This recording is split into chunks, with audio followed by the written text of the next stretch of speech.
Your MCAS symptoms might not be histamine. They might be a potassium deficiency. And without enough potassium, your magnesium, your glucose, and even your insulin can't get into the cell. Here's why that matters for your healing. Hi, I'm Carrie Bailey, your no BS, soul-aligned, functional nutritionist. And if your body's been whispering, something's not right, and no one's giving you real answers, you're not crazy. I'm here to show you how your body truly works, uncover the root causes most practitioners miss, and help you reclaim the energy, clarity, and power that has always been yours. If you want daily step-by-step guidance to remove the healing blockers like potassium deficiency, I'm creating an app for that. It's called Phenotique. It's designed to walk you through my exact method in a small, doable steps. You can heal without guessing. You'll find the link in the description. Today we're diving into how potassium deficiency hides in plain sight in MCAS and POTS, and why it's often the missing piece in your ability to detoxify and the exact steps to start repleting it without triggering your symptoms. So the other day I was talking to a colleague, and she has 2 MCAS clients with wildly different symptoms. Both improved with potassium was addressed. They have very different symptom presentations. One is more neurological, where the other was more cardiovascular and fatigue heavy. And both were plateaued, despite careful low histamine diets and targeted supplements. Their symptom tracking and labs pointed to a low potassium pattern in both of them. So when potassium was gently repleted through MCAS-safe foods first, and then low-dose supplements, both saw improvements in symptom stability. This happened even though potassium wasn't on their radar as a major issue before. One complained that every time she tried celery juice, she would get diarrhea, and she couldn't stand the taste of celery juice. She was totally fine with celery itself, but could not stand celery juice. The other one was drinking lots of LMNT, which is the electrolyte that I usually diss on this channel, and was recommended by her doctors, but she was getting worse. And she had a really hard time emotionally letting it go because the doctor's prescribing the element. The nutritionist is like, I think that's hurting you. We need to take it out. So one thing that she was successful at on the celery juice front was trying to bring in more celery juice in the form of apple, cucumber, and celery juice. But then this also triggered a headache. So baby steps, right? And so the other client would not have fruit first thing in the morning. She says when she does, it just sets off her POTS, which again is another clue. If you cannot tolerate carbohydrates, especially fruit on its own, then that's a hint that you are deficient in potassium because you can't get the glucose or the insulin into the cell. So she was using salmon. She said she really needed salmon in the morning, and she'd have it either with starchy carbs or with zucchini. But the thing about why she was craving salmon is for the adrenaline rush. She didn't realize that, but that's what she was after. She wanted that adrenaline to feel better in the morning. Potassium runs the show, believe it or not. It's really quietly a super important player. It's the primary intercellular electrolyte that's keeping your nervous system, the fluid balance, and your heart rhythm stable. And without it, the gates stay locked. Low potassium shuts down the sodium-potassium pump. So the potassium is mostly in your cell. And so once it's excreted, your body pulls it out in times of stress, and then you're flushing it out. And if you're not repleting it with the right foods, then you're going to have an issue with balancing the electrolytes and balancing nutrients in and out of the cell. Magnesium won't be able to get in, right, to help calm your nerves and relax your muscles. Glucose can't get in to fuel your cells, so that's why you have the low energy. Insulin isn't able to work, right? This is the insulin resistance thing, making you feel tired and foggy and stuck no matter how well you eat. The symptoms we're talking about are things like brain fog, dizziness, irregular heartbeat, morning crashes, constipation, muscle weakness, and cravings for fat or anything that drives adrenaline. It could be caffeine, it could be anything. So people say, I cannot start the day without caffeine. These all point towards a need for potassium. Here's the part no one's talking about. Why you keep running out of potassium in the first place. If you don't fix the drain, you'll keep hitting the same wall. So you're not eating enough of the right foods. Most potassium comes from fresh fruits and vegetables. And if you're afraid of fruit or you're stuck in a low plant diet, you're cutting your main supply. So attention carnivore and keto folks. Stress burns it fast. Chronic stress hormones push potassium out. And again, that's whether that's the stress of what's going on in your body or mental emotional stress. It's all the same chemically. The more wired you feel, the faster you're going to lose it. Some other things that can deplete your potassium are medications. They can wipe it out, whether it's diuretics, steroids, even certain antibiotics, and some inhalers pull potassium from your system.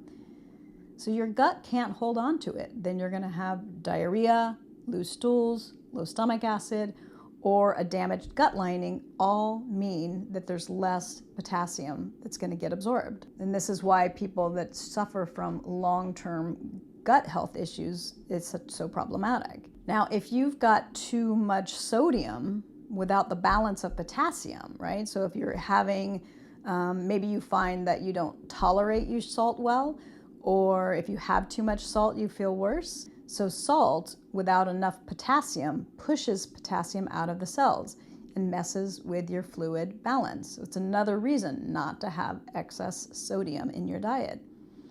Pathogens change the rules. Viruses and bacteria can make your kidneys waste potassium.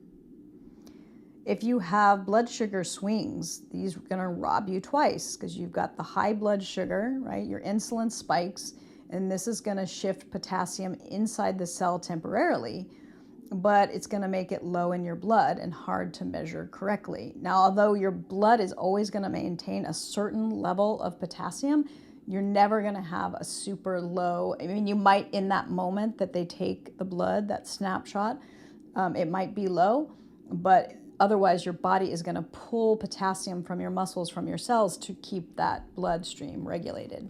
Also, if there's fluid loss, it can drain potassium. So think sweating, vomiting, excess heat like saunas, prolonged fasting without electrolyte replacement can leave you depleted. There's also foods and drinks that deplete potassium. So coffee, and so don't just think about now, think about across your whole life. How much coffee or caffeinated teas have you used in your life? And are you dumping accidentally, obviously dumping potassium? Alcohol impairs kidneys' abilities of handling the electrolytes. So again, you might not be drinking anything now, but when you were a teenager, did you binge on alcohol? Do you have times in your life where you had high alcohol? Times in your life where you had a high sodium processed food diet. Again, you're shifting the sodium-potassium ratio. You might have had excess refined sugar. This is gonna trigger insulin and shift potassium as well. If you've been on this journey for a while and you tried a lot of different supplements, if anybody ever put you on excess licorice root, some licorice root is good, but excess licorice root can lower your potassium. So again, you have to be very careful with it. Another way to look at this is if you don't do well with licorice, it could be because your potassium is low. Let's talk about MCAS-friendly, potassium-rich foods. So these are the foods that restore potassium without setting off MCAS flares if you can't tolerate them. Bananas, if you can tolerate them. What's frustrating to me is when people think, oh, I have MCAS, I have to be low histamine, that means I can't eat bananas. So here's the funny thing. Sometimes people can eat bananas and sometimes they can't. So this is why I never like to be dogmatic about a certain food or certain diet. And that's why it's a little bit tricky. You want to eat your banana ripe, like just yellow, not green, and not brown, because too brown means it's fermenting. So if you have a ripe banana, that might be fine. And it might not be that you can eat the whole banana, but maybe you can eat half a banana. But bananas are a great source of potassium and glucose, and that's why I talk about bananas so much on this channel. And they're also cheap. Coconut water, again, pure coconut water, not pink coconut water, nothing added to the coconut water, no citric acid, no sugar, no nothing else.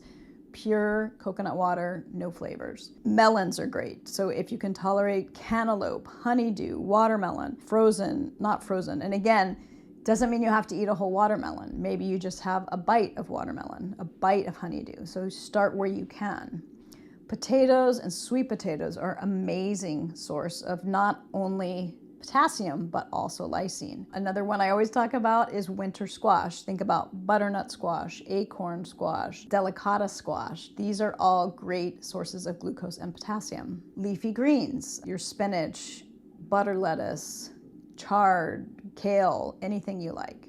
And the last ones are mango, papaya, kiwi. These are great sources, again, if you tolerate them. Papaya, I think, is considered high histamine, so you have to figure out, like, how much papaya can you eat, right? Just because you can't have, can you have a bite? Can you have 2 bites? Can you buy a papaya and eat it across a week? Start with food first. If you can tolerate it, 1 to 2 servings of potassium-rich foods daily, building slowly. Most of these foods you want to consume without fat, and so it's important not to mix your fat foods and these. So if you're eating 2 or 3 servings a day, those should ideally be low to no fat meals. And then if you're ready to try some gentle supplementation, try a low dose potassium glycinate or bicarbonate or an amino acid chelate split throughout the day. Now you're gonna wanna balance this potassium with magnesium. You're gonna wanna balance that magnesium with sodium potentially. So they all work together. So overloading one, the others can cause symptoms. So again, this is why food is best, because food just is naturally balanced in your magnesium, sodium, and potassium. So you're also, when you supplement, you're gonna wanna titrate really slowly and track your symptoms, because as you bring that potassium in, you might notice your ability to detox better. So you have to just do it really carefully. So you want to slowly titrate and track your symptoms. Aim for steady improvement in energy, brain clarity, reduced morning crashes. Without potassium, your detox pathways choke. Your cells can't push toxins out, your liver's phase 2 enzymes slow down, and your lymph and your bile movement stalls. And you get stuck in the same cycle of symptom flare after flare. So fix potassium first, even if it's just starting with food, and the other healing steps work better. And so if you found this video helpful, hit the like button so that more people can find it. And if you want real answers for long COVID and MCAS, subscribe so you don't miss what's coming next. You can also grab my free long COVID recovery guide. There's a link in the description below, and start taking back your energy today. Thank you so much for watching. Bye for now.